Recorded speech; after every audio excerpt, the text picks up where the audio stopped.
Buenos días.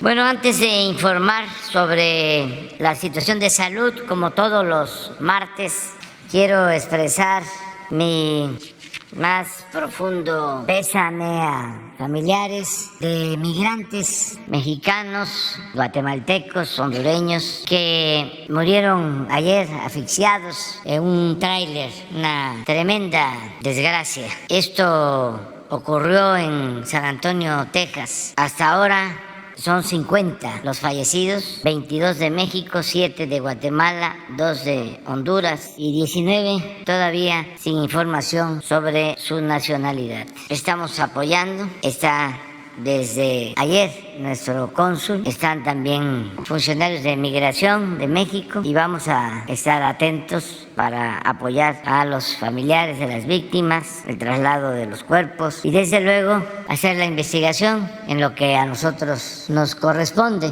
porque estos hechos lamentables que desde luego tienen que ver con la situación de pobreza, de desesperación de hermanos centroamericanos, de mexicanos, suceden porque también hay tráfico de personas y falta de controles, en este caso en la frontera de México con Estados Unidos y al interior de Estados Unidos. Entonces vamos a estar informando sobre esto. Y vamos ahora a tratar lo de la salud y también sobre lo del abasto de agua que ayer comentamos en la zona conurbada de Monterrey. Antes de darle la palabra al doctor Alcocer, quiero comentar que el día 12 de julio voy a tener una entrevista, un encuentro con el presidente Biden en Washington. Y este tema pues es central, es un tema básico a tratar. Lo hemos venido planteando, pero hace falta. Y esta es una amarga prueba de que hay que seguir insistiendo en apoyar a la gente para que no tenga necesidad de abandonar sus pueblos para irse a buscar la vida del otro lado de la frontera. Ahora sí, vamos. Con su permiso, señor presidente, un saludo a todas y todos ustedes. En forma breve, para el pulso de la salud de hoy, les informaremos sobre dos temas. El doctor Hugo López-Gatell nos presentará el estado que guarda la pandemia del COVID-19 y la política de vacunación en nuestro país. Y en segundo lugar, el maestro Zoé Robledo, como ya es costumbre todos los martes, nos informará los avances del plan de transformación del sistema de salud con el seguimiento del reclutamiento y contratación de médicos especialistas en Nayarit, así como los avances en Colima y del plan de justicia del pueblo Guarijío Macarao. También el plan de intervención en los 31 municipios de la costa de Oaxaca será la información de hoy. Muchas gracias. Muy buenos días, maestro Zoé, ingeniero Martínez. Muy buenos días tengan todas y todos ustedes. Vamos a comentar sobre la situación de COVID-19 en México y sobre el arranque de la vacunación para niñas y niños de 5 a 11 años, que resultó con mucho entusiasmo, con mucha participación desde el primer día. Pasamos la primera, por favor. En la situación de la epidemia, como hemos venido comentando, estamos en una tendencia a la alza. Son ya 9 semanas consecutivas, o 10 si contamos desde el punto mínimo local, y aumentan los casos. Afortunadamente, las hospitalizaciones aumentan muy poco, subimos de 4 a 6% la ocupación hospitalaria de camas generales y de 1 a 2% las camas con ventilador. Asimismo, las defunciones, tampoco tiene un gran impacto esta ola de COVID sobre la mortalidad y aumentaron de un promedio de 5 a 7 diarias en las últimas semanas. La vacunación, queremos actualizarles sobre el resumen de lo que se ha logrado con la vacunación. Recordarán esta imagen con estos compartimentos. El promedio general es 87%, la cobertura para todas las edades de los grupos que son elegibles para vacunar en este momento. Las personas de 18 años y más, las personas adultas, ya quedaron con este 91% de cobertura de vacunación. Eso incluye los esquemas de 2 dosis, de 1 dosis, y en su momento enseguida comentaré sobre el refuerzo. Las personas de 12 a 17 años, hicimos ya la actualización de cifras con todo lo que se ha continuado y ya llevamos 60% para niñas y niños de 12 a 17 años. Y el elemento nuevo es este que apenas abre ayer formalmente. Llevamos 1%, iniciamos con casi 150,000 vacunas en ese grupo de edad de 5 a 11.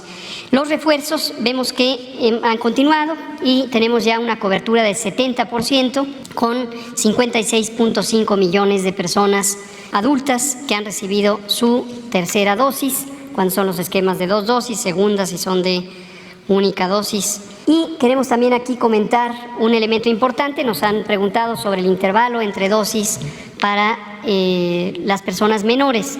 Y queremos recordarles que la recomendación técnica, está en nuestra guía técnica, es que se aplique la segunda dosis. Esta es la vacuna Pfizer, que es la única hasta el momento autorizada para menores de edad, que se aplique de 4 a 8 semanas, es decir, de 1 mes a 2 meses después de la primera dosis. Así está representado en nuestra guía. Sin embargo, es importante tomar en consideración que posterior al registro sanitario de estas vacunas, no solo en México, sino en el resto del mundo, se empieza a acumular evidencia útil sobre la manera más apropiada de separar las dosis. Y la Organización Mundial de la Salud, en su guía interina más reciente sobre el uso de esta vacuna, ha considerado que para niñas y niños de 12 a 17 años, y también lo será para 5 a 11 años, es mejor esperar hasta el punto máximo de ese intervalo, hasta 8 semanas, porque se ha encontrado que eso confiere un mayor grado de protección, de eficacia en la protección contra COVID-19. Ayer, como decía, arrancamos oficialmente. Algunas entidades federativas lo pudieron hacer desde el domingo, pero el conjunto arrancó en 11 entidades federativas que están ilustradas en el mapa de color, con casi 150,000 dosis aplicadas. Fue una experiencia muy positiva, una gran colaboración de padres, madres, abuelas, abuelos, familiares en general, de la comunidad. Vemos nuevamente los gestos de solidaridad que tuvimos cuando se vacunó a las personas adultas mayores y en general a lo largo de toda la campaña, y agradecemos al pueblo de México esa disciplina, ese orden y esa solidaridad. Podemos ver algunas imágenes alusivas y al final mostraremos el calendario. Aquí está Sinaloa, Baja California, Coahuila, Veracruz, Quintana Roo, Sonora, Tabasco, Morelos, Tlaxcala. Son las entidades federativas que nos han mandado algunas fotos. Por supuesto, mi agradecimiento a nombre de todo el equipo de Salud Federal, al personal tanto federal que está trabajando en los estados, en los operativos Correcaminos, como al personal de salud local que está muy comprometido con este proyecto de vacunación. Lo último que vemos es el calendario. Esta semana recibiremos el segundo embarque de dosis pediátricas, dosis para niñas y niños de 5 a 11 años. Tendremos 1.200.000 este próximo miércoles 29 de junio y 798,000 el jueves 30, para un total de casi 2 millones, 1.998.000 dosis para continuar con los embarques conforme vamos aplicando la vacunación. La recomendación a familias es: no deje de vacunar a sus hijos, ya está la vacuna, está la capacidad de hacerlo, no deje de vacunarlo. Y para padres y madres de niños de 12 a 14 años, no olvide la segunda dosis, cuente entre 4 a 8 semanas, si puede esperarse más cerca de las 8 semanas, para ponerle la segunda dosis. Gracias. Con su permiso, señor presidente, muy buenos días a todos, muy buenos días a todas. Como todos los martes, vamos a conocer los avances del Plan de Salud para el Bienestar, como lo hemos estado haciendo. Salud para el bienestar significa hacerlo bien, estar ahí donde más se necesita. Podemos ver en la primera lámina que tiene que ver con el estado de Nayarit y los avances respecto al tema de los especialistas. Recordarán que del 24 al 3 de junio, del 24 de mayo al 3 de junio, se llevó a cabo la Jornada Nacional de Reclutamiento de Médicas y Médicos Especialistas. Este esfuerzo de todas las instituciones para cubrir las vacantes que teníamos de médicos especialistas y que seguimos teniendo, 14,000 323. Y el caso de Nayarit es muy particular. Allá en Nayarit nos faltan 475 especialistas de 36 diferentes especialidades, pero solo hubo 32 médicos postulantes que han acreditado. Es decir, aún haciendo el proceso, abriendo las plazas, las convocatorias, aún así en Nayarit vamos a seguir necesitando 443 médicos especialistas. Para darnos una idea, es el 6% del total lo que se logró cubrir en Nayarit. Fue el estado con menos cobertura. Y las especialidades que ahí se pueden ver son las especialidades más básicas, entre urgencias, medicina interna, ginecología, anestesia, cirugía y pediatría. Está el 81% del faltante. Y si lo vemos por lugar, de dónde son los lugares donde faltan, algunos son del Hospital Civil, que está en Tepic. Entonces, ahí es donde estamos analizando cómo cubrir a esos especialistas que, aún buscando a los nacionales, pues no se lograron cubrir aún. Y de eso vamos a estar informando próximamente.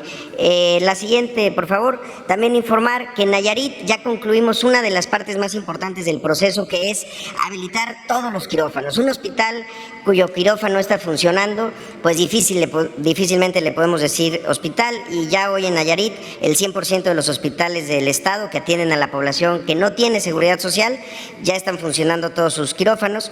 Desde que arrancó esta ampliación han sido 8 hospitales que se intervinieron porque no realizaban cirugías. Lo mismo el de Compostela, el comunitario de Las Varas, en Tecuala, en Acaponeta, en Ixtlán del Río, el de Jesús María y el de Puente de Camotlán. Y eso evitará que las nayaritas que viven en esos municipios, en esas localidades, se tengan que trasladar a la capital o a otros estados para su atención. La siguiente, el último que nos faltaba era el Hospital Básico Comunitario de Las Varas, que está en el municipio de Compostela, una población de 14,000 habitantes, que desde el 2014 contaba con su hospital, pero desde el 2014 no había llevado a cabo ninguna cirugía. Ya ahora está funcionando, ya se llevan a cabo las 3 primeras intervenciones y vamos a informar sobre el avance sobre esta productividad en las próximas ocasiones. La siguiente, podemos ver el tema de Colima. Uno de los elementos más importantes es darle certezas al personal médico, de enfermería, al personal paramédico. Tenemos una meta de regularizar a 870 personas que tienen estos contratos eventuales, pero que son durante muchos años. Ya llevamos 429 trabajadores de la salud que han iniciado su proceso, es decir, llevamos un 49% de avance en este aspecto. Son 121 médicos que llevaban antigüedades de 1 hasta 7 años, 277 personas de enfermería y 31 paramédicos también con antigüedades que llevaban de 2 hasta 11 años, con contratos eventuales, algunas veces de 1 mes, de 6 meses, máximo de 1 año, pero ahora ya tienen esa certeza para trabajar. La siguiente también tiene que ver con Colima y con los servicios médicos, con la presencia de la gobernadora Indira Vizcaíno. El 23 de junio pasado, el viernes, se dio a conocer que el servicio de hemodiálisis de la unidad estatal de hemodiálisis del Centro Estatal de Hemodiálisis ya es gratuito. Durante muchos años ese servicio, que siempre debe haber sido público y gratuito, pues cobraban, se pagaban 638 pesos cada tercer día por sesión de hemodiálisis, y hoy ya se está dando de manera gratuita, y además se instalaron 14 sillones, 14 máquinas de anestesia y medicamentos para 73 pacientes que están adscritos a esta unidad. Además de eso, también una unidad de mastografía que estaba en Manzanillo ya está funcionando. Pero traemos un testimonio justamente del tema de hemodiálisis para compartirse.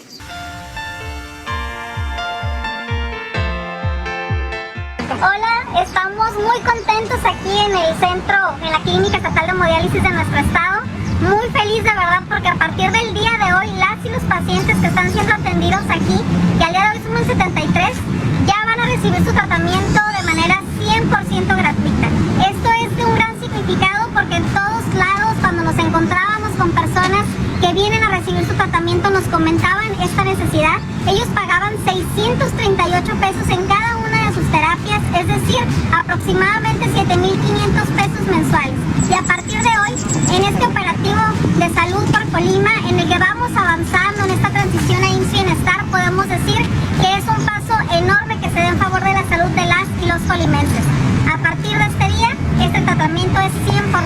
gratuito. Y muchas gracias a todo el personal que labora aquí, del que sus propios pacientes han expresado que lo hacen con el mayor de los cariños y del compromiso para atenderles con mucho amor. Muchísimas gracias a todas y a todos. Tengo 3 años veniendo a Colima a hacerme la hemodiálisis 2 veces por semana. Pues nomás venía 2 veces y a veces la verdad no venía por lo que no tenía para poder venir.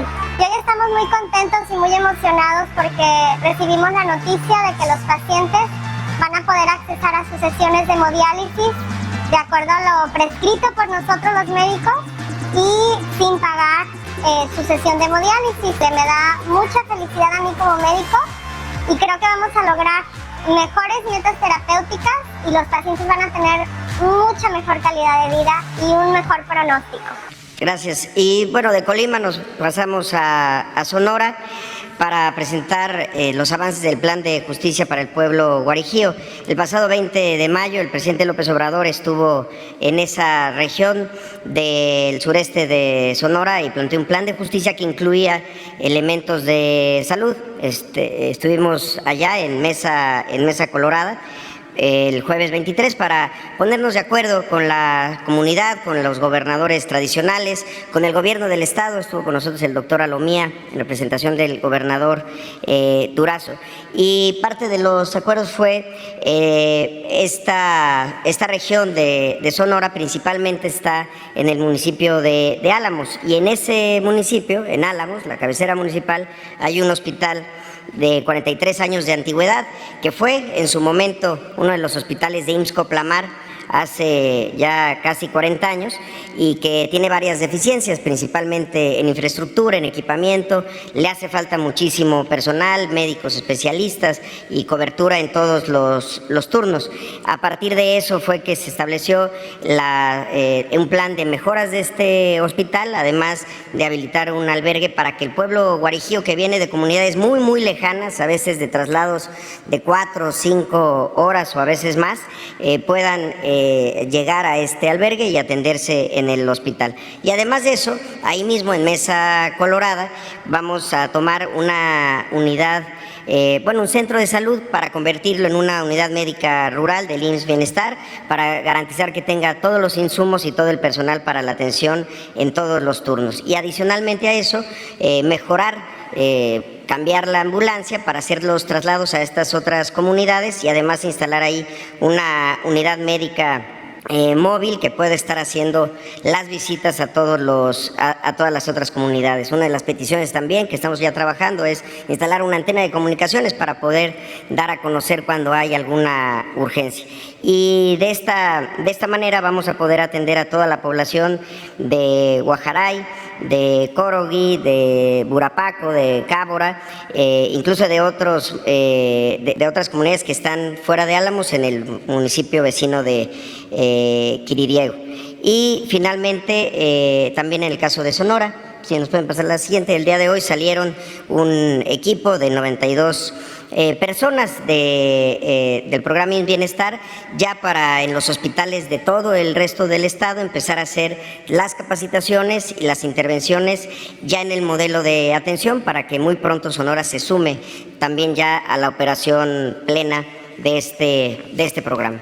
Sería todo por nuestra parte, señor presidente. Gracias. Con su permiso, señor presidente, muy buenos días a todas, a todos. Hoy vamos a dar cuenta de la situación que guarda la zona metropolitana de Monterrey en relación al abastecimiento de agua potable. La zona metropolitana de Monterrey está compuesta de 16 municipios, 8 municipios metropolitanos y 8 municipios conurbados. Monterrey ha sufrido un proceso de urbanización muy intenso. La siguiente, por favor. En 1990, la población en la zona metropolitana de Monterrey era de 2.691.258 habitantes. 2020, la población es de 5.322 5.322.117 habitantes. Como vemos, en 30 años se ha duplicado la población en la zona metropolitana de Monterrey. Además, la zona metropolitana de Monterrey tiene principalmente el 8% del Producto Interno Bruto, o sea, hay una actividad económica importante, es el tercer lugar en el Producto Interno Bruto del país. ¿Qué se tiene para atender la demanda de agua potable a la población? El organismo operador de agua potable y drenaje de Monterrey, en condiciones normales, requiere 16.180 litros por segundo. Esto es equivalente en promedio a 510.252.480 metros cúbicos al año. La dotación que se puede dar con estos volúmenes de agua a la población serán entre 250 a 260 litros por habitante por día. Estamos dentro de lo que se recomienda en las normas oficiales para atender el derecho humano al agua. En lo que se refiere a fuentes superficiales, se reciben en la zona metropolitana 355.900.000 metros cúbicos al año para público urbano, o sea, aproximadamente 11.285 litros por segundo. De las fuentes subterráneas se obtienen 154.400.000 metros cúbicos, aproximadamente 4.895 litros por segundo. Todo este volumen de agua es concesionado por la Comisión Nacional del Agua, el Gobierno Federal, al organismo operador y a la industria y todos los servicios que se prestan en Monterrey. En lo que se refiere, me voy a referir a la parte del aprovechamiento subterráneo de los 154.400.000 metros cúbicos, 4.895 litros por segundo se distribuyen de la siguiente manera. Para el concepto agrícola, 5.400.000 metros cúbicos, equivalente a 171 litros por segundo. Esto representa el 3.5% del total de fuentes subterráneas. Industriales tienen alrededor de 49.900.000 metros cúbicos, equivalente a 1.582 litros por segundo. El porcentaje de abastecimiento de la zona industrial viene y proviene principalmente de la fuente subterránea de un 32.3%. En servicios, 6.400.000 con un porcentaje del 4.1%. La principal demanda que se tiene siempre es la pública urbana doméstica, con 92.700.000 metros cúbicos, equivalente a 2.939 litros por segundo. Esto de aguas subterráneas representa el 60%. Del total de las aguas, o sea, de los 510.252.000, el uso público urbano es de 88% y el uso industrial casi el 10%, 9.8% del total. La siguiente, por favor. El volumen para agua potable se compone de, como decíamos, de aguas superficiales y subterráneas, con un total de 448.600.000 metros cúbicos. El 87% del suministro de agua va para público urbano o doméstico principalmente. En condiciones normales, las fuentes superficiales presas aportan el Cuchillo, 4.780 litros por segundo. La Boca, 920 litros por segundo. Cerro Prieto, 5.320 litros por segundo. Otras fuentes subterráneas, 260 litros por segundo. En total, 11.280 litros por segundo de fuentes superficiales. Debido a la baja en los almacenamientos en las presas, se está aportando actualmente del Cuchillo 5.000 litros por segundo, de la Boca nada, 0 litros por segundo, de Cerro Prieto 2.500 litros por segundo en riesgo de vaciarse. otros 260 litros por segundo. O sea, actualmente de las fuentes superficiales se está aportando 7.760 litros por segundo. De la Boca y Cerro Prieto, el déficit acumulado actual es de más de 3.000 litros por segundo. O sea, con lo que se pudiera abastecer de agua a 1.3 o 1.5 millones de habitantes. ¿Qué estamos haciendo en coordinación con el gobierno de Nuevo León? El gobierno federal, desde el inicio de esta administración, ha aportado cerca de 2.183.5 millones de pesos. El costo total de esto para la construcción de la presa Libertad y poder aportar cerca de 1.585 en el año 2023, 5.585 litros por segundo, costará 7.474 millones de pesos. ¿Cómo ha aportado el gobierno federal esta suma de 2.183? De 2018 a 2019 se han aportado 12.37 millones de pesos. En 2020, 578.18 millones de pesos. En 2021, 1.008 millones de pesos y 2022, 584.7 millones de pesos. El gobierno federal también está apoyando la parte técnica para que se termine la construcción de la obra en el año próximo. ¿Qué más ha apoyado el gobierno federal al gobierno de Nuevo León? Considerando que actualmente las principales fuentes de abastecimiento de agua están en el acuífero, tenemos una aportación de 19.2 millones de pesos para perforar 24 pozos someros para aportar en un inicio 285 litros por segundo. Se ha iniciado la reactivación, vamos a llegar hasta 60 pozos en el transcurso de este año, pozos de emergencia con una aportación federal de 25 millones de pesos. También fueron aportados en 2021 y se espera tener 524 litros por segundo.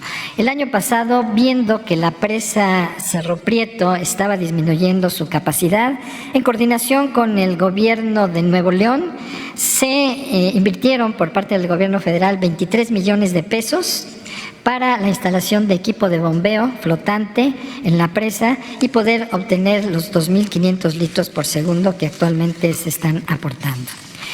También para el año 2022 se incorporarán 16 pozos profundos que aportarán 240 litros por segundo y con un apoyo del gobierno federal de 62.284.000 pesos. Todos estos apoyos económicos federales son al 50% del total de las inversiones. El apoyo técnico para la operación del sistema de distribución de agua potable es uno de los trabajos que se está haciendo actualmente en coordinación con el organismo operador, controlar presiones, controlar volúmenes y poder distribuir más equitativamente el volumen de agua disponible en la red. También se ha apoyado con carros tanques de la Conagua 26 pipas de agua potable para transportarse a las familias más necesitadas. Actualmente se han distribuido 13.390.000 litros de agua potable.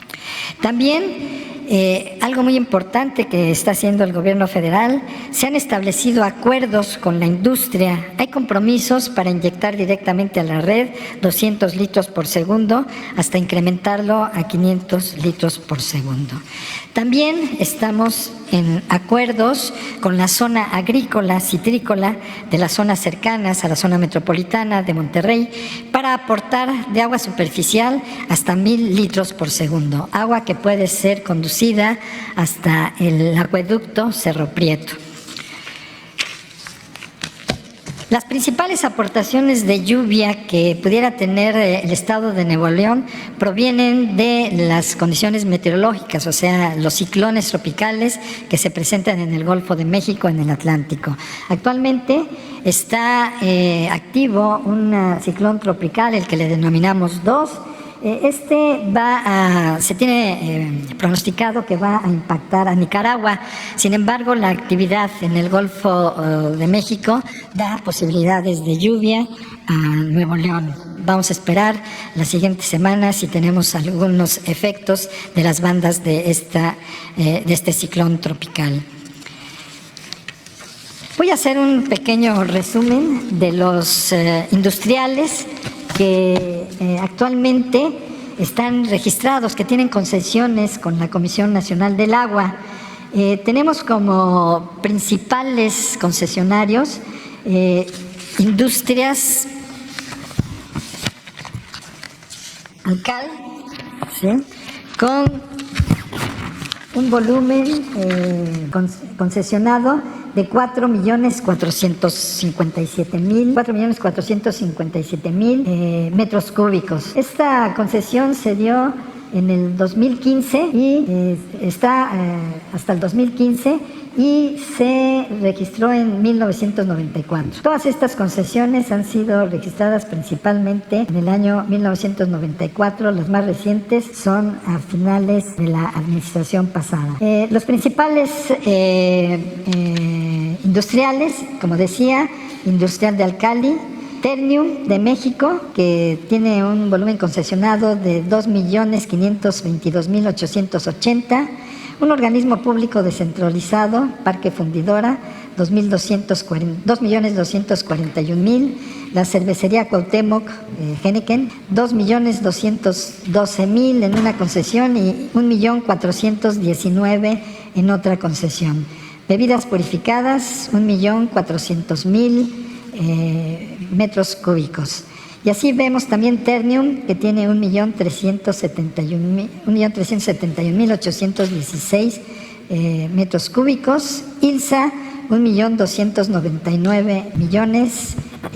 Nuevamente Ternium, 1.292.000. Y así podemos seguir con una lista de 64 concesionarios. El menor que está aportando es alrededor de los 300.000 metros cúbicos, Owens, Mimosa. El total de estas concesiones es cerca de 50 millones de metros cúbicos. Esto equivale aproximadamente a 1.600 litros por segundo. En los convenios que tenemos con la industria de todo este volumen se tienen ya comprometidos 200 litros por segundo y vamos a llegar a 500 litros por segundo en futuras aportaciones. El que está aportando ahorita en mayor volumen es Ternium, La Cerera. Es todo, señor presidente. Muchas gracias.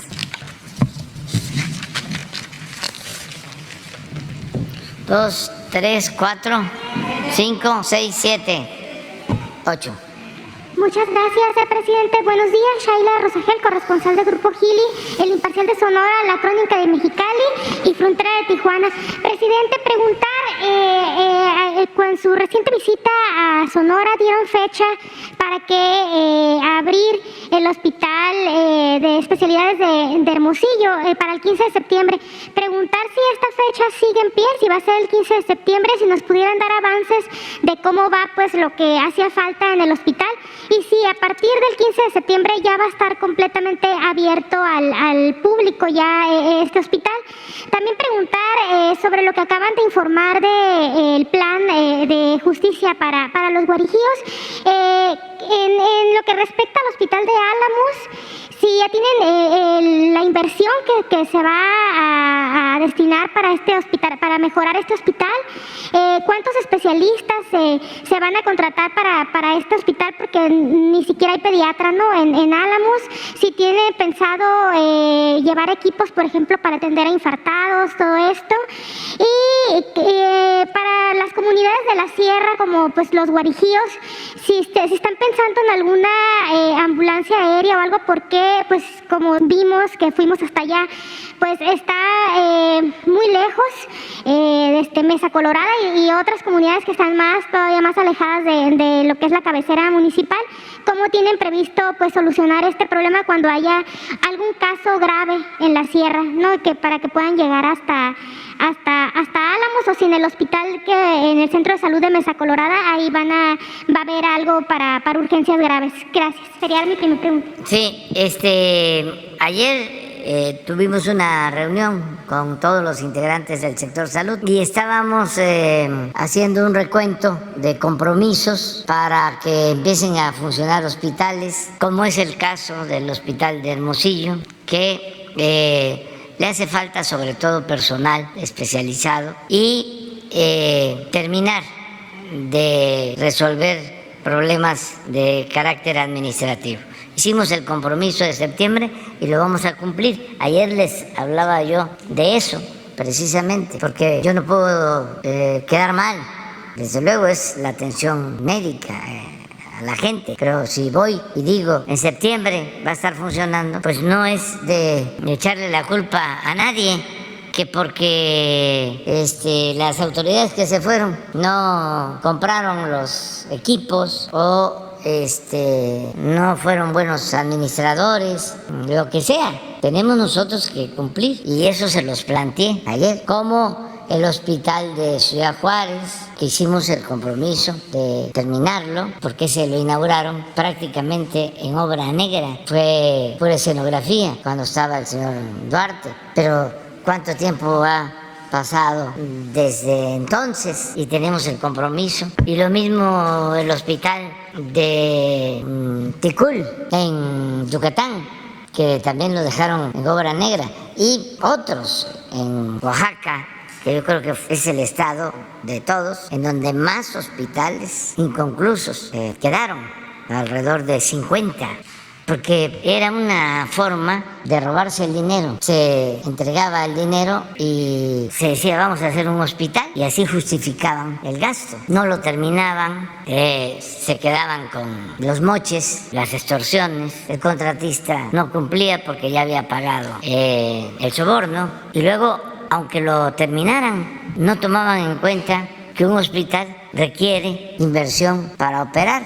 Si cuesta la obra física, la obra civil, 1,000 millones, se requieren otros 1,000 millones al año para operar, para el pago del personal, para los equipos, para las medicinas, y eso ya no lo tomaban en cuenta. Es una forma, pues, de robarse el dinero. Por eso el tiradero por todos lados.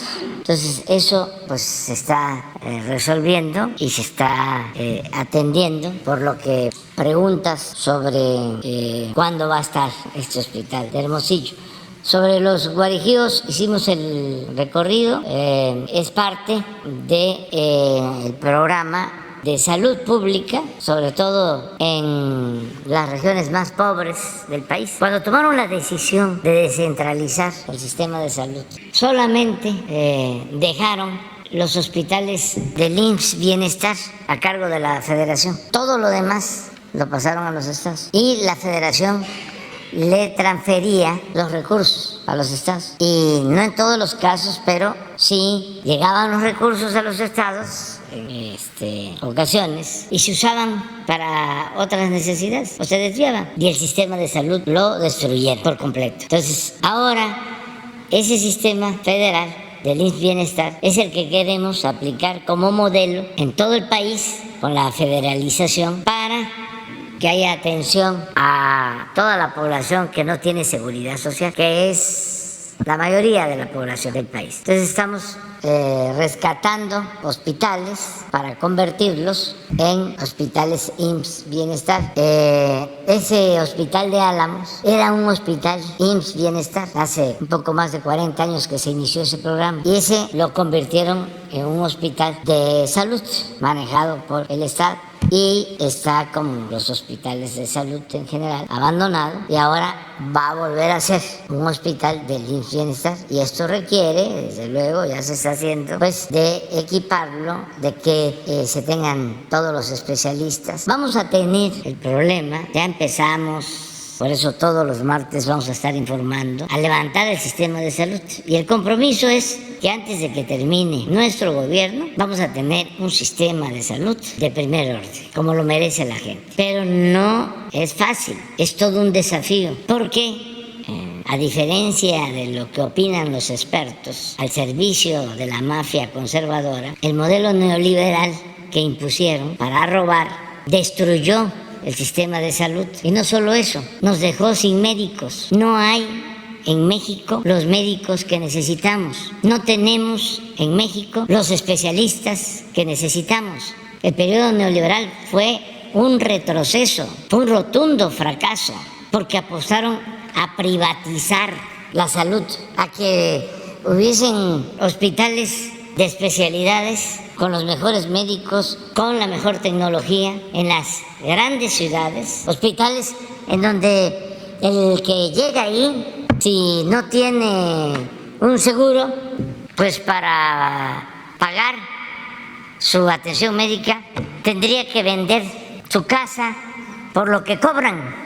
Entonces, imagínense lo irracional de querer desaparecer el sistema de salud pública para dejar solo la salud privada. Algo parecido a lo que hicieron en la educación. Nada más que pues, es tan absurdo eso que la misma realidad les impidió poner al mercado, como si fuesen mercancías, la salud y la educación, porque ¿de dónde va a sacar dinero la gente para pagar hospitales privados? ¿O de dónde va a sacar dinero la gente para mandar a sus hijos a estudiar en escuelas privadas? ¿Qué sucedió? Ese era el plan. Llegó a crecer la matrícula educativa en las escuelas privadas hasta cierto límite y ya no pudo crecer más porque la mayoría de la población no tiene para pagar colegiatura. ¿Cuándo se hizo esto para los jóvenes? Desde Salinas. Empezaron con las reformas constitucionales, reformaron el artículo 3 de la Constitución y acotaron la educación pública gratuita solo al nivel básico y dejaron al mercado el nivel medio superior y el nivel superior. ¿Quién era entonces secretario de Educación? Ernesto Zedillo. Esa fue una reforma con ese propósito. Y en el caso de salud fue lo mismo. ¿Por qué trato esto? Porque lo planteamos y salieron por ahí de estos médicos conservadores vinculados a las mafias de laboratorios a decir que no era cierto que faltaran médicos. Hicimos la convocatoria, la acabamos de terminar. Ahí está Nayarit, ¿por qué no pones Nayarit? Tú estás comentando de Álamo, pues nos va a costar conseguir los especialistas para que funcione bien el hospital, para levantar esos hospitales. Yo nada más pediatras no hay. Ni público ni privado hay en Álamo. Sí, pues así estamos. Pues eso es lo que prevaleció y eso es lo que aplauden no solo los que se beneficiaron con esa política, sino sus achichincles y voceros y mucha gente confundida. Hay como 20 millones de conservadores en el país que se sienten fifís. Miren, luego de la convocatoria de reclutamiento de médicas y médicos especialistas, se concretó la acreditación de 32 postulantes. El faltante de especialistas es de 443 especialistas. Esto es Nayarit. Por eso, lo del acuerdo con el gobierno de Cuba. Pero también, ¿cómo van a venir médicos cubanos a desplazar a los médicos mexicanos? Como si la salud no fuese un derecho humano universal. Los vamos a traer de Cuba y los vamos a traer de Francia y de Estados Unidos y de donde los podamos conseguir para tener un sistema de salud completo, integral. Porque si en Nayarit tenemos este déficit, imagínense, estamos hablando de Sonora, imagínense Guerrero. El Centro de Rehabilitación de la Montaña no quería Teletón al principio y cambiaron de parecer y les agradecemos mucho ponerlo en Tlapa porque no iban a ir los especialistas que se requieren para la rehabilitación, para las terapias. Y va a ser el primer centro Teletón en una zona pobre o de las más pobres, porque sí se puede tener un centro de rehabilitación en la Ciudad de México, lo tienen en Guerrero, en Acapulco, pero en la montaña. Nosotros le agradecemos mucho a los del patronato de Teletón, a Fernando Landeros, porque se sintieron mal cuando les dije que queríamos que fuese el nuevo centro en Tlapa. Y me dijeron, no, propónganos otro lugar. Se llegó al acuerdo, va a haber uno en Mazatlán, pero se quedaron con esa inquietud y luego vinieron y me dijeron, vamos a hacer Tlapa. Fíjense cómo está la situación de la montaña, que aunque se tenga el centro de rehabilitación en Tlapa, cómo se trasladan los niños, niñas, las personas con discapacidad a Tlapa de Metlatono, que son 2-3 horas, pero ¿de dónde obtienen dinero para el pasaje? Entonces los de Teletón hicieron un diagnóstico, fueron allá y decidieron que no solo va a ser el centro de Tlapa, el centro de rehabilitación de Tlapa, sino van a tener un sistema móvil para ir a las comunidades a dar las terapias. Entonces en eso estamos, básicamente. Gracias, presidente. Nada más para puntualizar, entonces el hospital de Hermosillo ya a partir del 15 de septiembre va a estar totalmente abierto al público. Sí, pero no sé si... Sí. Si nos pudieran adelantar un poquito en qué van el proceso del hospital y también lo que le comentaba... Sí, de Álamos y... De Álamos y la Sierra, sí, para trasladar enfermos. Sí, ahora justo la semana pasada que estuvimos ahí en Sonora, estuvimos trabajando con el gobernador Durazo, con el secretario de Salud, el doctor Alomía, justo para ver en qué etapa estábamos ya para lo del hospital de Hermosillo, y están en algunas cuestiones de mínimas de infraestructura, impermeabilizaciones y demás, algunas partes donde se metía el agua, pero el compromiso es en septiembre estar ya operando ese hospital. Sí hay una parte en donde estamos avanzando para la contratación del resto del personal que hace falta. Usted lo sabe, es un hospital que sustituye al anterior Hospital General de Hermosillo, pero es más grande y tiene más especialidades. Esa es la parte que estamos ahorita cubriendo, porque necesitamos más personal para que no sea nada más pasar a la gente de un hospital a otro, sino que crezca y realmente pueda dar todos los servicios. Pero sí, el compromiso es estar en operaciones en septiembre. Y solamente sobre lo del hospital de Álamos, ya lo comentó el señor presidente, era un hospital de Bienestar. Tenemos ya no solamente el levantamiento de qué se necesita en equipo, qué se necesita en infraestructura, también es mínimo, pero se necesita. Les pongo un ejemplo, ahí estaban las residencias, ahora las utilizan de bodega, porque las residencias para los médicos especialistas que están haciendo su rotación de campo, de las especialidades troncales, pues necesitan dónde estar, dónde vivir. Y el tema del albergue, un albergue, ese era privado, incluso estamos buscando a los propietarios para poder pedirles la donación y ya operarlo desde IMSS Bienestar. Además de eso, lo más importante es efectivamente el personal. Hay solamente 2 médicos, ginecólogo y una parte de anestesia, y además con médicos generales, pero solamente en el turno matutino. En la tarde todas las urgencias es con médicos generales, que a veces pueden resolver y hacen su trabajo, pero hay cosas que quedan fuera de sus manos. Entonces es cubrir en todos los turnos como un hospital de Bienestar, que va a ser ya en todas en ginecología, pediatría, cirugía, anestesia, urgencias y medicina familiar y medicina interna. Y por último, efectivamente, uno de los principales problemas del pueblo guarijío pues, es la lejanía y lo inaccesible que es esa parte del estado. Si uno lo ve en el mapa, pues dice que de Álamos a Mesa Colorada son 84 kilómetros, y entonces si uno va a 84 kilómetros por hora es 1 hora, pero son casi 5 horas por carretera. Entonces, uno de los principales problemas es la falta de comunicación.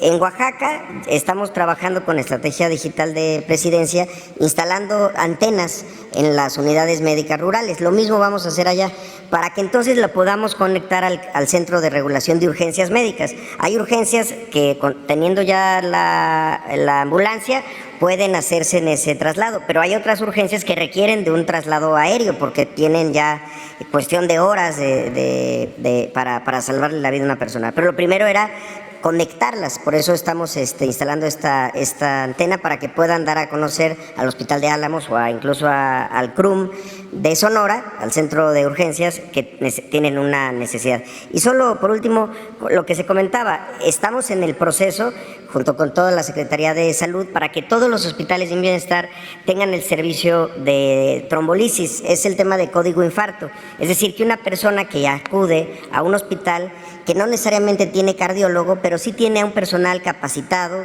de médicos que pueden llevar a cabo este procedimiento de la trombolisis, que ayuda a que esa persona pueda ser transferida a un hospital de mayor especialidad y ser atendido. Tenemos incluso una fecha el 18 de julio, como compromiso para que todos los hospitales ya tengan los medicamentos y capacitado al personal para ofrecer esto que tiene que ver con el código infarto. Gracias, presidente.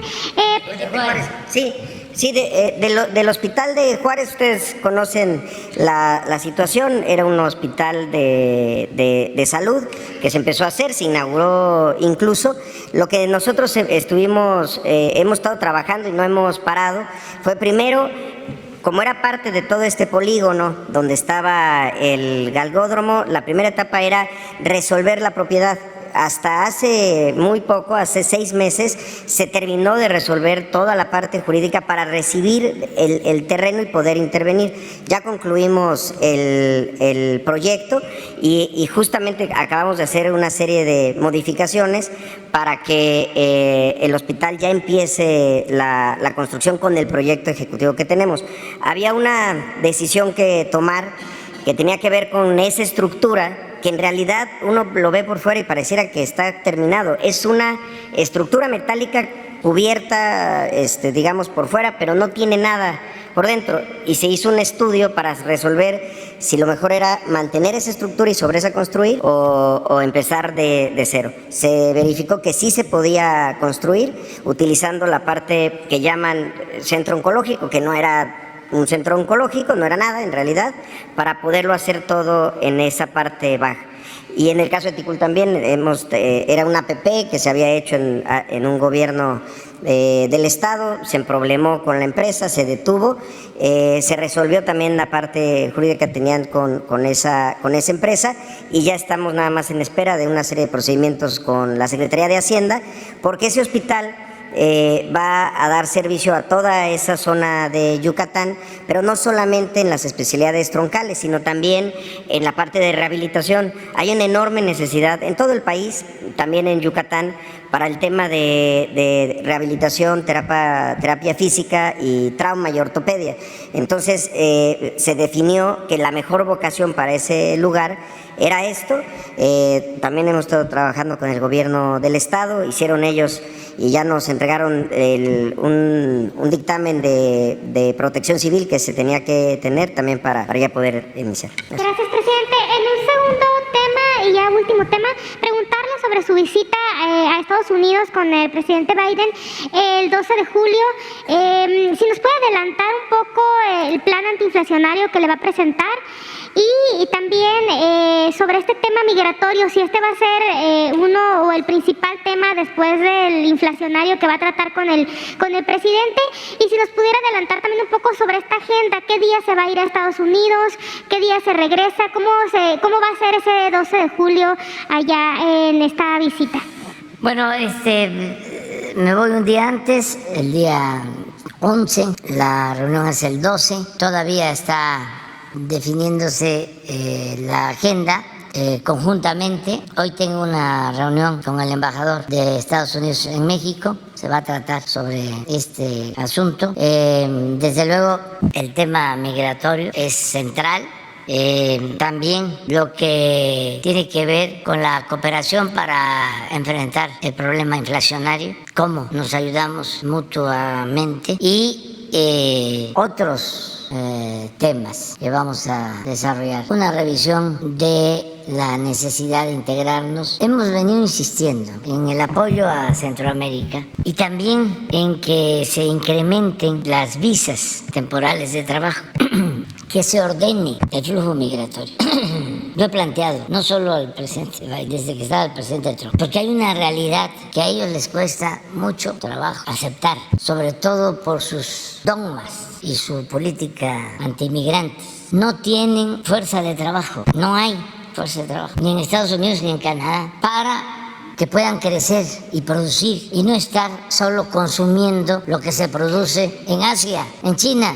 Esa es una crisis evidente. Dispersan recursos después de la pandemia como nunca y crecen las importaciones de China. Se les llenan los puertos del Pacífico con mercancía de China. Electrodomésticos que no podemos producir en América del Norte y en toda América. Electrodomésticos se tienen que comprar en China, se tienen que comprar en Asia. Bueno, para eso se requiere fuerza de trabajo. Y si hay esta política de hacer un muro lo de impedir por todos los medios que lleguen migrantes. Yo creo que pues se debe de poner orden, tiene que haber legalidad, que no haya tráfico de personas, pero al mismo tiempo que haya opciones. Si no hay trabajo en el sur y ellos necesitan fuerza de trabajo, ¿por qué no llegar a acuerdos con gobiernos? Qué distinto es que alguien sepa que tiene una oportunidad, aunque sea temporal, de ir a Estados Unidos y que no tiene por qué correr todos los riesgos para llegar. Un programa ordenado, de acuerdo a la demanda en Estados Unidos, en la agricultura, en la industria, en los servicios. No hay fuerza de trabajo. Pero como vienen las elecciones, tanto unos como otros, y unos todavía más extremistas, agarran de bandera el rechazo a migrantes para sacar votos. Trafican con el dolor de la gente. Esos son los políticos de Estados Unidos. No todos, pero sí muchos. ¿Por qué no se ha aprobado la iniciativa de regularizar a los migrantes? Porque eso es cuestionado por los opositores y son los más extremistas, los del Partido Republicano, pero también los hay en el Partido Demócrata que no toman decisiones. Yo voy a plantear esto. Llevo muy buena relación con el presidente Biden, tengo la mejor opinión de él. Creo que es una gente buena, humana, no es un conservador despiadado y por eso voy a seguir insistiendo en el tema. Entonces es un planteamiento y también de trabajo conjunto con el presidente Biden. Que no estén pensando que vamos a distanciarnos. Vamos a estar siempre actuando con respeto y buscando cooperar con el gobierno de Estados Unidos y en especial por las características como político del presidente Biden. Sí, eso lo vamos a plantear, porque nos vamos a ayudar mutuamente, porque esa es una amenaza de agravamiento de la situación económica que nos afecta a las dos naciones y nos podemos ayudar. Eso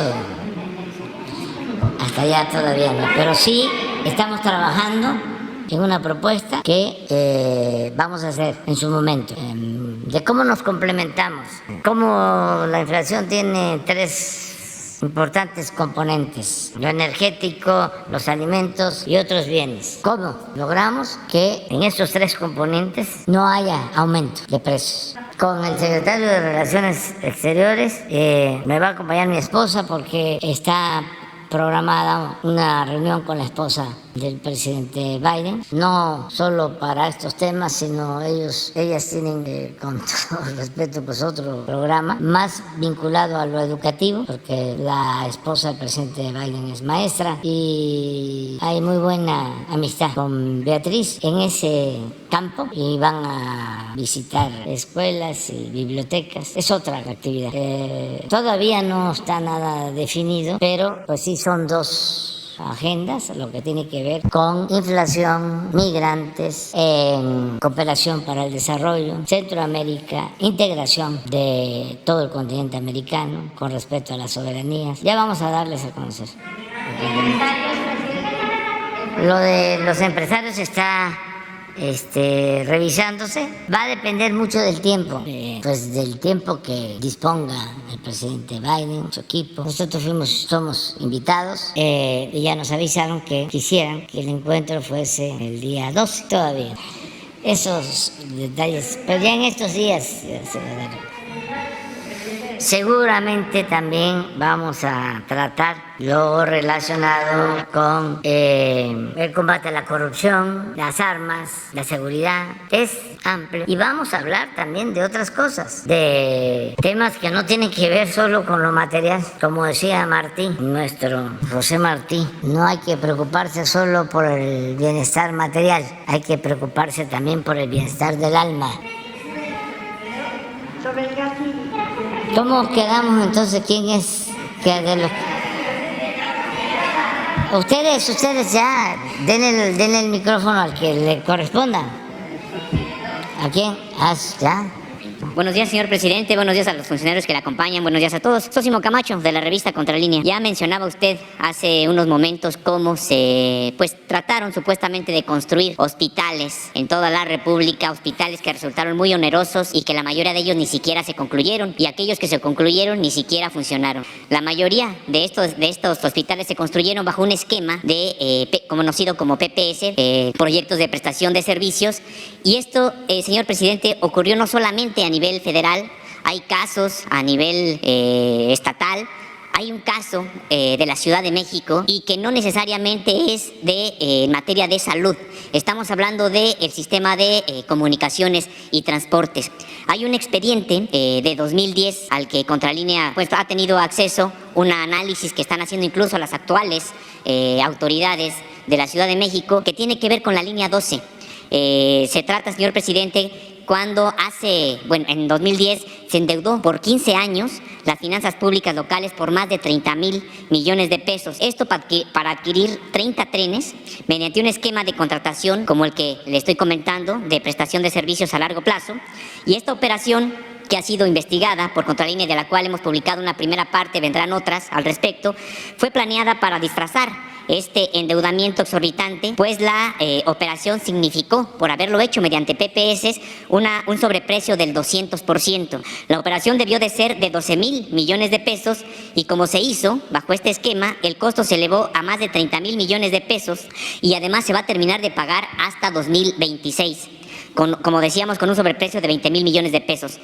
Y bueno, quienes están involucrados precisamente en esta operación era el entonces jefe de gobierno, Marcelo Ebrard Casaubon, el director de finanzas, Mario Delgado, el subdirector general de administración del sistema de transporte colectivo Metro de entonces, Juan Carlos Mercado Sánchez, quien ahora además se desempeña como director general de bienes inmuebles y recursos materiales de la Secretaría de Relaciones Exteriores, y también el auditor general de entonces, José Antonio Domínguez Carballo, quien además hasta hace algunas semanas también trabajaba todavía en la Secretaría de Relaciones Exteriores. Nosotros, al tener acceso a este expediente, consultamos con varios abogados y bueno, pues lo que nos señalan es de que se trata de un delito, de un presunto o un probable delito de desvío de recursos públicos y que, este enorme fraude que ha hecho un boquete a las finanzas públicas no ha prescrito, porque todavía se está pagando, se terminará precisamente de pagar hasta 2026. Y la pregunta, señor presidente, es, ¿qué opinión tiene usted de este expediente, de esta investigación que está realizándose en la Ciudad de México,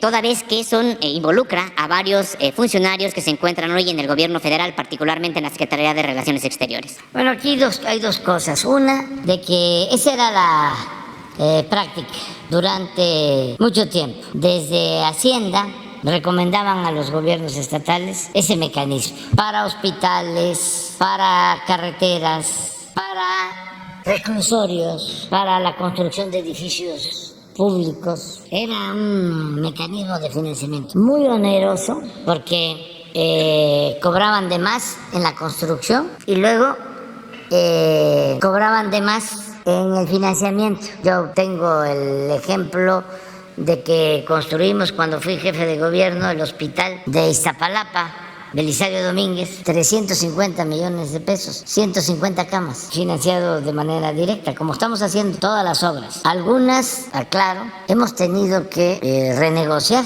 contratos de estos de APP, porque ya estaban firmados, y lo que hemos logrado es una disminución. Bueno, renegociamos los contratos de los gasoductos, renegociamos contratos de mantenimiento de carreteras, también APPs, 10,000 millones de pesos al año para mantener 10 carreteras. ¿Saben cuánto es el presupuesto para el mantenimiento de 40,000 kilómetros de carreteras libres del gobierno federal? 10,000 millones. Y para 10 carreteras concesionadas con APPs, los compromisos que dejaron establecidos eran 10,000 millones. Hicimos una negociación, ahorramos 1,000 millones, que es el dinero que estamos utilizando para los caminos de mano de obra de la montaña de Guerrero, precisamente. En los reclusorios ahorramos 10,000 millones de pesos porque negociamos los contratos ya suscritos. En el caso de hospitales hemos logrado también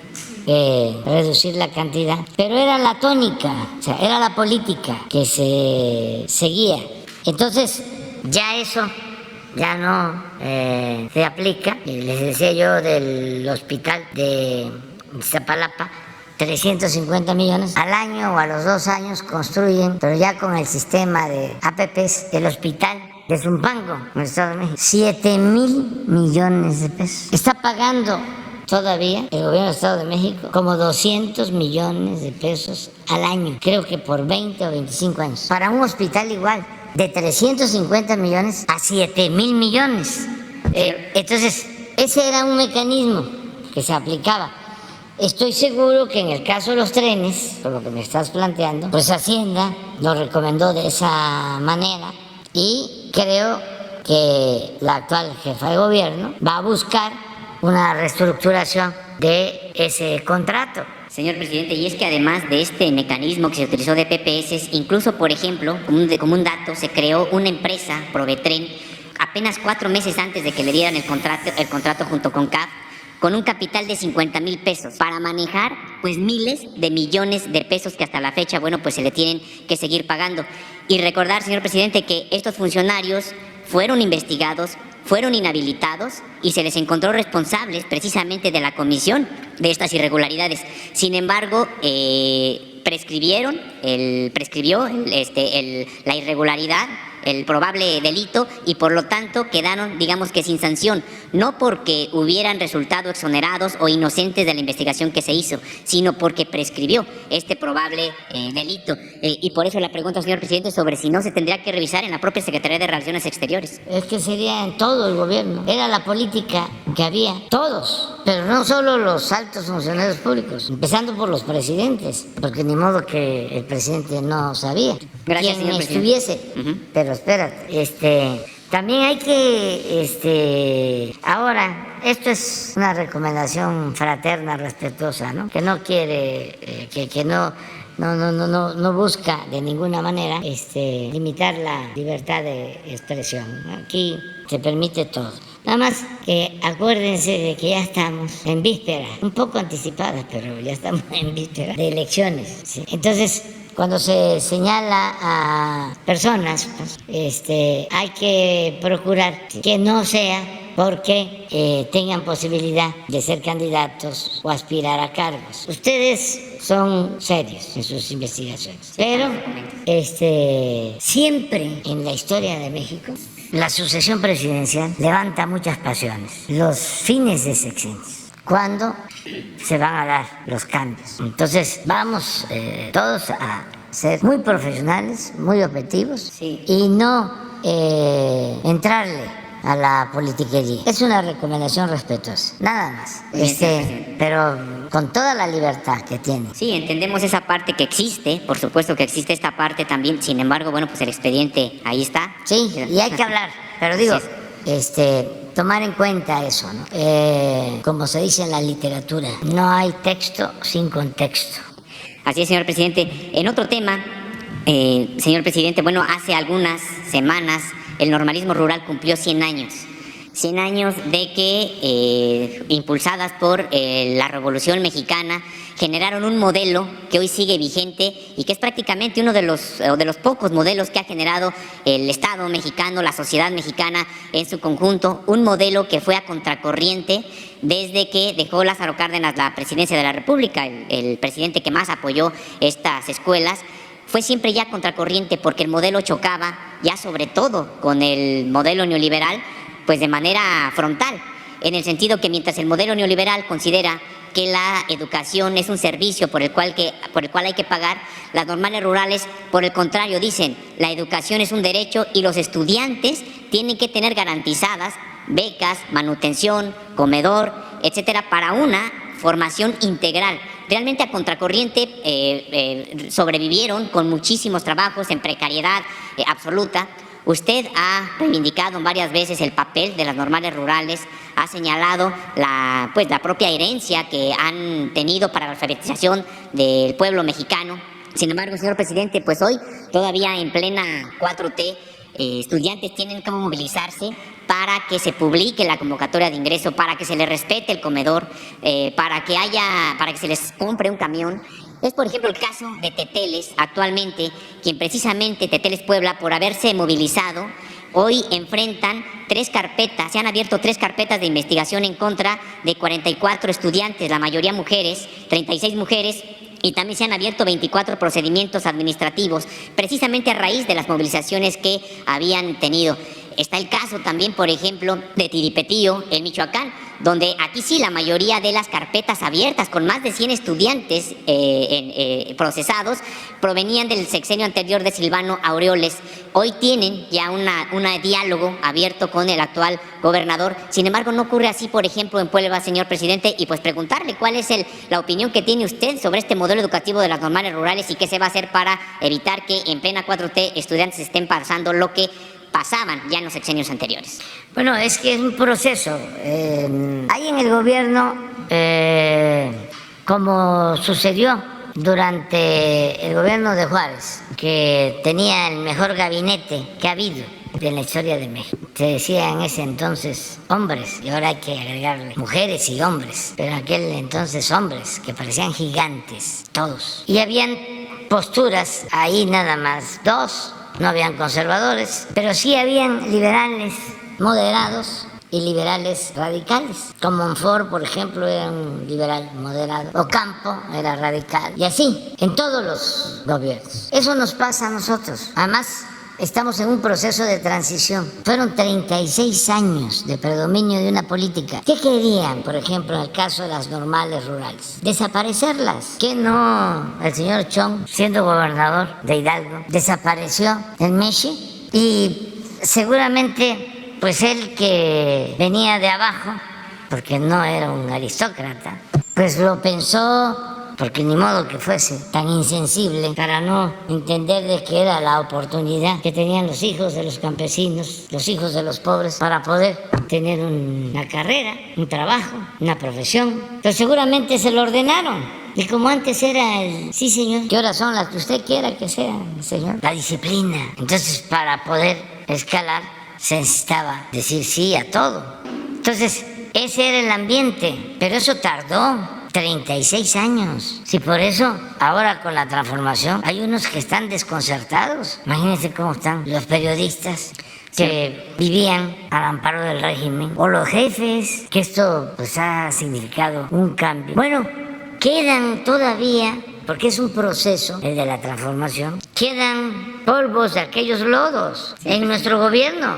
De hecho, esta criminalización de estudiantes ocurre mediante un gobierno pues que emanado del Movimiento de Regeneración Nacional allá en Puebla. Sí, quedan, pero vamos a seguir entre todos impulsando el cambio, a pesar de los obstáculos. ¿Y qué decirle a estas estudiantes que son mujeres, la mayoría que están precisamente en esta situación? Cuentan conmigo, que tienen el apoyo del presidente y que estoy a favor de las escuelas normales, rurales, y que estoy a favor de las becas y de los apoyos a los estudiantes pobres, porque yo recorro todo México y sé que los hijos de campesinos, para poder estudiar una carrera, la mayoría, los que tienen posibilidad, van a Chapingo, porque ahí tienen becas. Pero estoy hablando de hijos de campesinos de Oaxaca, de Guerrero, los muchachos desaparecidos de Ayotzinapa, puro hijo de campesino, pobre, de Guerrero, ¿sí?, de Oaxaca y de otras partes. Entonces, yo estoy con ellos, nada más que todavía hay esas inercias, y tenemos que seguirlas haciendo a un lado y no rendirnos y seguir adelante. Y esas carpetas, quitarlas, y nada más que los jóvenes ayuden, ¿sí?, y que entiendan de que están abiertas las puertas, que hay diálogo, que parte de la nueva política educativa es que terminando la normal puedan tener entrada, su base, que no les falte. Esto me costó mucho al interior porque taladraron mucho la mente de quienes planteaban de que se podía contratar a cualquiera y no necesariamente maestros, y desaparecer a las escuelas normales, porque además se consideraba de que eran escuelas en donde se creaba conciencia y que había que terminarlas. Yo pienso distinto, al contrario, es una educación que se impuso conservadora. Ya no hablo de las universidades porque se enojan mucho, pero individualistas, aspiracionistas. No voltean a ver al desposeído, al pobre. Es superación personal. Entonces, yo estoy a favor del lema de la Universidad Autónoma de la Ciudad de México. Nada humano me es ajeno. Finalmente, señor presidente, hace algunas semanas también, el 25 de mayo, se cumplieron 15 años de la desaparición de 2 militantes del Ejército Popular Revolucionario. Como usted sabe, el 25 de mayo de aquel año, un escuadrón de fusileros con 37 soldados y un oficial que los comandaba cercó un hotel para detener a estos 2 militantes que estaban ahí desarmados en trabajos políticos y pacíficos en el marco de la entonces Asamblea Popular de los Pueblos de Oaxaca. Estos militantes del EPR fueron vistos precisamente por última vez por estos militares que se los llevaron y que entonces gobernaba Felipe Calderón, quien no solamente pudo ser consultado, sino él pudo haber ordenado incluso que les ocurriría a estos militantes, en el sentido de que pues era un operativo que había involucrado incluso a cientos de policías también, además de los militares que rodearon ese pequeño, modesto hotel para detener a estos militantes, del cual la propia Secretaría de la Defensa Nacional pues ha reconocido que sí fue una partida de 37 militares quienes los detuvieron. Señor presidente, sin embargo, en ese entonces quien daba las órdenes y a quien le rendían cuentas era a Felipe Calderón. Hoy, señor presidente, a quien los militares le deben lealtad es a usted. Y quería yo preguntarle si es que hay la posibilidad de que se presente un informe de parte de la Secretaría de la Defensa Nacional sobre qué fue lo que ocurrió con estos militantes que fueron desaparecidos por sus convicciones políticas y que, más allá de los delitos que pudieran haber cometido, pues tendrán que haber sido presentados ante las autoridades correspondientes y no estar desaparecidos como lo están desde hace 15 años. Bueno, está abierta ya una investigación. Se creó una comisión de la verdad para investigar delitos desde los años 90, desde el 65, 65 hasta el 90. Por lo tanto, no. ¿Cuándo fue esto? En el 2000, en sección de Felipe Calderón. Sí, pero está abierta la investigación. Se creó ya esta comisión de la verdad. Yo te pediría que se lo des a conocer, sí, a Encinas, a Alejandro Encinas, y ya hay la instrucción de que se abran todos los archivos de la Secretaría de la Defensa, de Marina, que se transparente todo. Acabamos de tener un acto en el campo militar número 1 y estuvieron familiares de víctimas de la guerra de ese entonces, guerra de exterminio por el autoritarismo del régimen, y hay colaboración tanto de la Secretaría de Marina como de la Secretaría de la Defensa. Ellos están ayudando, no se oculta absolutamente nada. Yo creo que en vez de debilitarse, estas instituciones se fortalecen si hay transparencia, si se reconocen excesos, errores, desapariciones. Yo sostengo que eran circunstancias, que eso no hay que perderlo de vista. No es lo mismo los 60 o los años 20 que es lo que estamos viviendo ahora, y sin excusa tomar en cuenta de que los militares actuaban por órdenes de civiles. Y deberían saber qué hicieron con ellos. Sí, y hay responsabilidades de civiles, pero hay una línea de mando, eso tomarlo en cuenta. Yo siento que en la medida de que se transparenten todos estos hechos vergonzosos, va a emerger y se va a poder demostrar con más claridad la importancia que ha tenido el ejército mexicano, las Fuerzas Armadas, que han ayudado mucho. Yo defiendo a estas instituciones porque surgieron de un movimiento revolucionario. No son iguales que otros ejércitos, porque somos muy dados a encasillar, a decir militarismo es igual en todos lados. No, el ejército mexicano se forma el actual ejército después del golpe de Estado contra Francisco I. Madero. Y es un ejército revolucionario. Y los soldados son pueblo uniformado. Y han ayudado mucho. Incluso algo que se tiene que tomar en cuenta. Es un ejército nacionalista.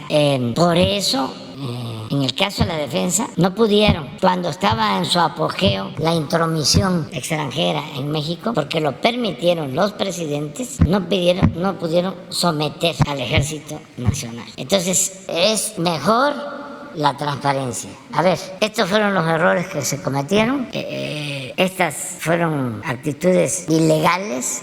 Hay responsables, que no haya olvido para que no se vuelvan a repetir esos hechos. Entonces, esto que estás planteando se tiene que analizar.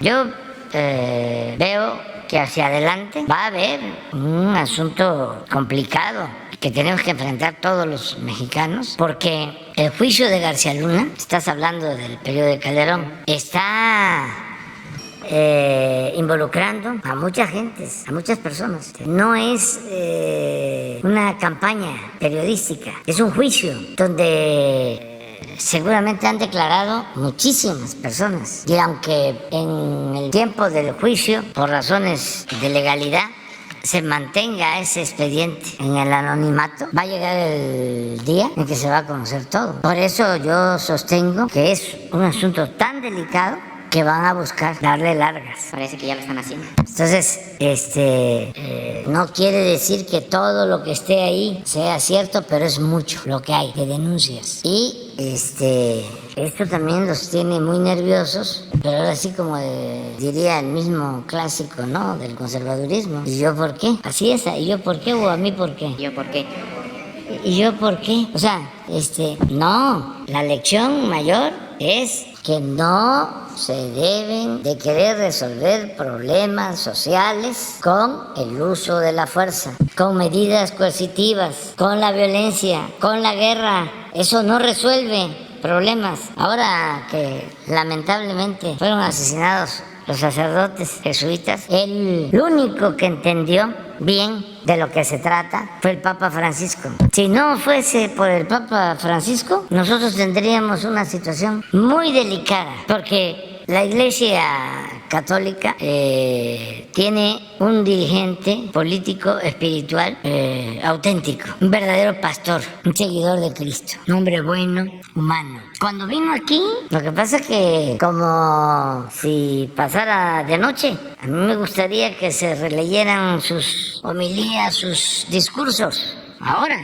lo que dijo en Ciudad Juárez acerca de los jóvenes, acerca de migrantes, acerca de la violencia, y también fraternamente les hizo un cuestionamiento a la jerarquía, pero esa política ha ayudado muchísimo en México, la política de Francisco, del Papa Francisco. Mucho, mucho, mucho, mucho, porque la iglesia, yo diría todas las iglesias, todas, han estado actuando con mucha responsabilidad. No es el grupo de Claudio X González. No, Claudio X, ¿qué? Sí, pero ese es el papá. Laporte. Claudio X González Laporte es el papá. Laborde. Laporte es el papá. Claudio X González Laporte. El joven. Sí, nada que ver. Y con todos estos que están financiando la guerra sucia en contra de nosotros y los medios de comunicación, nada que ver. Las iglesias no están en eso.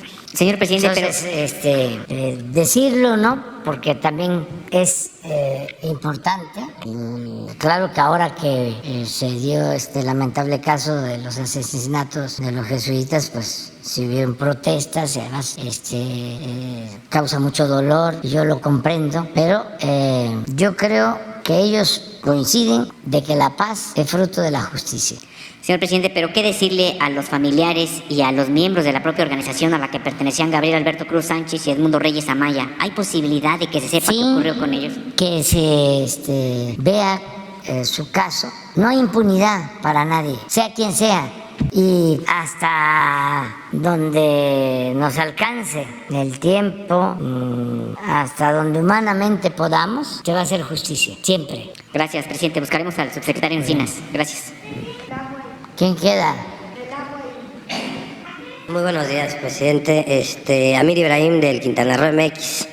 Yo quiero tratar el tema del Tren Maya, presidente. Se avaló ya, avaló Semarnat la mía del tramo 5, que fue uno de los fundamentos por lo que se otorgaron el amparo.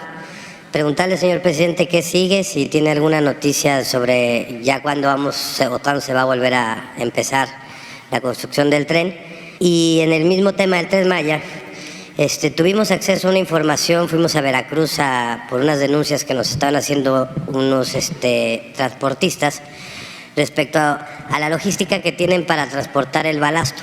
Lo sacan de las minas, lo llevan al puerto, lo meten por la ruta normal al puerto, descargan para hacer el cabotaje y llevarlo a los tramos 2, 3 y 4 y 5 del Tren Maya, pero resulta que a la hora de la salida los obligan a salir por la ruta fiscal, y esto sucede que tardan 8 horas en salir y está retrasando muchísimo la entrega del balastro hacia el tren. Pudimos platicar incluso con algunos de los líderes sindicales que están a cargo de estas rutas. Ellos aseguran que de corregirse esta logística podrían comprometerse a entregar el 30% más del material a estas zonas, y que en caso también advierten de que no se diera este cambio, pues los esfuerzos que se podían hacer no podían alcanzar las metas de entregar los 5 millones de balasto que se necesitan entregar en esas zonas, y que bueno, esta parte nosotros lo verificamos con nuestras cámaras, incluso pudimos accesar, lo vimos, tenemos fotos aéreas también del ¿cómo se llama? De cómo se hace y pues es cabotaje. Ellos alegan que el cabotaje, presidente, no tiene por qué pasar por la ruta fiscal, porque eso es para los que sacan aduanas de manera internacional. Estos dos temas, estas dos preguntas y cuestionamientos, no se sabía del Tren Maya, presidente. Sí, no, pues tú estás muy informado, o sea, además te agradecemos, porque es cierto lo que estás planteando. Necesitamos nosotros el balasto. Es interesante que la gente sepa que como es un tren para altas velocidades, todos los trenes necesitan fortaleza en las vías férreas, pero este tren moderno se puede desplazar hasta en 160 kilómetros por hora. Entonces requiere de terraplenes, de lo que llaman subbalasto, que es una piedra dura, y requiere del balasto, que es una piedra de lo más duro que hay, desfierro, porque eso se pone antes de poner los durmientes y los rieles. Entonces, en efecto, hay que abastecer con 5 millones de metros cúbicos los 1.500 kilómetros del Tren Maya. La gente seguramente no sabe, porque para muchos son temas técnicos, ¿no?, desconocidos. Esa piedra no se encuentra en todos lados, ese balasto. ¿Por qué no pones el plano del sureste? De hecho, son pioneros los que están sacando ahorita ese tipo de ahí en Veracruz. Para que vean lo que significa estar haciendo esta gran obra y luego estar aguantando el zumbido de los mosquitos conservadores. Aunque sea el plano de la República. Bueno, aquí no hay balasto, no existe esa piedra. Entonces hay que traerla. ¿Dónde hay? Sí, esa es acá. La zona de Actopan, ¿no? Veracruz. Sí, aquí, por los Tuxtla. Por algo de aquí sacaban las piezas, así como Miguel Ángel sacaba el mármol de la Toscana para sus grandes obras, para hacer el David y sus extraordinarias obras. Los olmecas sacaban sus piedras de aquí, las cabezas, las traían en balsas hasta aquí, a la Venta y a toda esta zona. Bueno, solo hay aquí y el tren está acá, y no se puede hacer sin balas. Entonces estamos llevando a cabo, en efecto, una operación de sacar de estos bancos, el balazo, y para que sean embarcaciones grandes, pues es el puerto de Veracruz. Entonces se viene el balazo de aquí hasta Progreso. Entonces, muchas gracias, porque he venido diciendo, está tomando nota el almirante Ojeda, que se le dé prioridad al balazo, porque estamos terminando los terraplenes, ya se está trasladando balazo, pero es una cantidad considerable la que se requiere. Los líderes se comprometen con ustedes, en caso de civiles, a transportar el 30% más. Y se portan muy bien y todos. Si los dejan pasar, al salir no cruzan el muelle fiscal, sino el otro. Sí, los dueños de los bancos, los dueños de terrenos, sean ejidatarios, comuneros, los transportistas, todos están ayudando.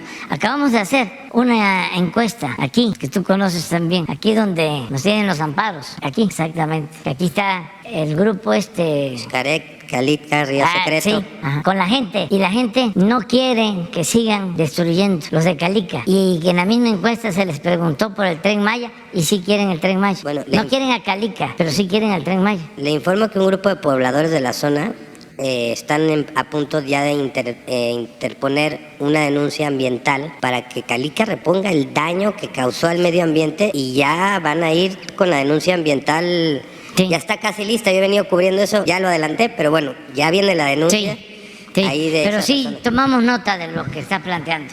¿Y cuándo? Y aprovechamos pues para informarle a la gente de todo lo que implica. Tenemos un ofrecimiento que tampoco queremos hacer a un lado, porque además muévelo hacia donde creen que hay también balazo, no, hacia el Caribe, en Cuba, hay, aquí, en Cienfuegos, y es para traerlo acá. Si no tuviésemos el problema con Calica, el problema me refiero a que están destruyendo el territorio y no vamos a cambiar una cosa por otra, pues de aquí a aquí no tendremos problema, porque este puerto de Calica tiene calado suficiente, tiene 12 metros. Pero como tenemos aquí la denuncia porque están destruyendo, pues no podemos hacer tratos. Entonces, si por el tiempo y además por la necesidad de material, tendríamos que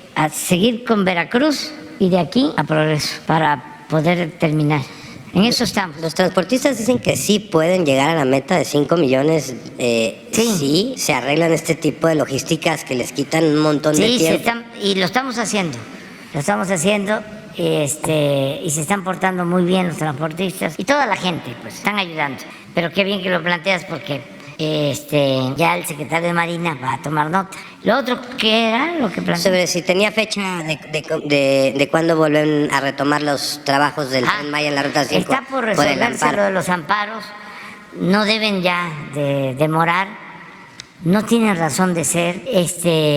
Son amparos para parar la obra con propósitos políticos. Es una gran obra que ayuda mucho a la gente. Por eso el pueblo apoya al Tren Maya. La mayoría de la gente, los que están promoviendo los amparos, no son propietarios, no tienen ningún tipo de afectación. Se está cuidando el medio ambiente, no se está afectando cenotes, ríos subterráneos. Estamos cuidando el que no se destruya la naturaleza. Estamos llevando a cabo todo un plan de reforestación. Nada más estos señores deberían de tomar en consideración que el gobierno de México, que nuestro país es el que más invierte en el mundo en reforestación. Ni Estados Unidos, ni Francia, ni China, ni Rusia, ningún país del mundo destina 1.500 millones de dólares al año para sembrar árboles. Nada más con eso. Pero son muy cerrados y tienen mucho coraje, albergan mucho odio. Los ciega por completo el conservadurismo, los obnubila. Entonces es muy difícil. Y además cuentan con el apoyo pues de toda una estructura corrupta que no quiere que se termine con este régimen, ¿no?, de injusticias. Pero pues el secreto está en no cansarnos y en seguir adelante. En mi segundo tema, presidente, mi segundo tema y una pregunta de seguimiento rapidísima. Por ahí cuando estuvimos en Veracruz tuvimos la oportunidad de ver también a la gente del sindicato de maniobristas, carretilleros y estribadores, preguntarle qué avances ha tenido. Ya hubo una reunión con Jesús, con el secretario de Gobernación. Al parecer todavía no hay, digamos, concretos, hechos concretos, ¿no? O sea, hay como algunos acuerdos que todavía no llegan a una... Y preguntarle, señor presidente, si usted sabía que en la denuncia administrativa que estos sindicatos pusieron, la Consejería Jurídica de la Presidencia defendió el decreto de Salinas de Gortari con el que hizo esa resquisa, porque resulta que ahora cuando contesta la Consejería Jurídica sobre esa requisa, pues bueno, la Consejería Jurídica justifica la acción que tomó en ese entonces Salinas de Gortari para ejecutar ese tema, diciendo que pues efectivamente había muchos malos empleados o trabajadores o que cosas por el estilo. Entonces, preguntarle si sabía usted ese sentido de la contestación, y porque ese sentido de la contestación ya hizo que les anularan su juicio, por ejemplo, ¿no? Y preguntar si, pues bueno, en el caso de los avances, de los acuerdos que tuvieron, si usted está enterado de los acuerdos en los que llegaron y si pues, ya va a haber hechos concretos, y si me podría decir o nos puede informar cuándo van a hacer las acciones concretas. Bueno, yo creo que no estaba yo informado, pero yo creo que es una respuesta legal, así nada más. Hay que ver de qué se trata y ayudar en lo que se pueda a los trabajadores, revisar el caso con la consejera jurídica y con Gobernación. Sobre las pensiones y todo esto, todavía no nos puede informar de fechas exactas. No puedo todavía, pero a ver qué podemos hacer. Bueno, muchas gracias, presidente. Ya, se nos acabó el tiempo. Me voy a reunir como a las 11:30 con el embajador. Con el embajador Salazar, como a las 11:30, Ken Salazar, y vamos a dar seguimiento a este lamentable caso de San Antonio. Sí. Mucha gente que viene a atender. Ayer estuvo con nosotros el basquetbolista. Sí, ¿sí habló con ustedes? Es extraordinario, como deportista y buen ciudadano, buena persona. Me regaló uno, pero quedó en enviarme otro. Trajeron el trofeo y recordando a sus abuelos, y no olvidan a México, nuestros paisanos migrantes.